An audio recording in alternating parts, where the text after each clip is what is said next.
பேச்சுக்கே வேலை இல்ல ராசா.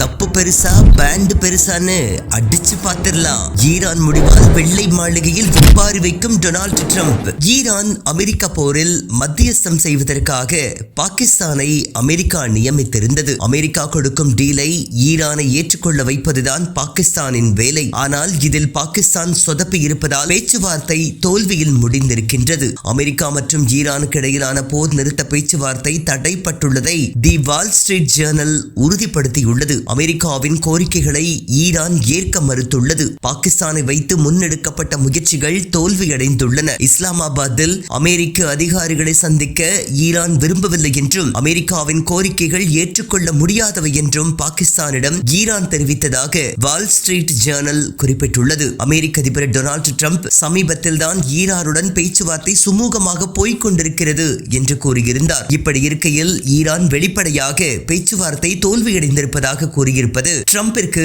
அதிருப்தியை ஏற்படுத்தியிருக்கின்றது. இதனிடையே வெளியுறவு அமைச்சக செய்தி தொடர்பாளர் இஸ்மாயில் பகாயி பகிரங்கமாகவே ஒரு கருத்தை முன்வைத்துள்ளார். அமெரிக்காவுடன் நேரடி பேச்சுவார்த்தைகள் எதுவும் இல்லை. பாகிஸ்தானில் நடக்கும் பேச்சுவார்த்தையில் நாங்கள் பங்கேற்கவில்லை. ட்ரம்ப் நிர்வாகத்திடமிருந்து 15 அம்ச திட்டம் யதார்த்தமானது அல்ல, அது நியாயமற்றது. போரை முடிவுக்கு கொண்டுவர பிராந்திய நாடுகள் விடுக்கும் அழைப்புகளை வரவேற்கின்றோம். ஆனால் யார் போரை ஆரம்பித்தார்கள் என்பதை நினைவில் கொள்ள வேண்டும் என்றும் கூறியிருக்கின்றார். ஈரானின் இந்த நிலைப்பாடு மத்திய கிழக்கில் பற்றி எரியும் போர் நெருப்பை மேலும் வீரியமாக்கியுள்ளது.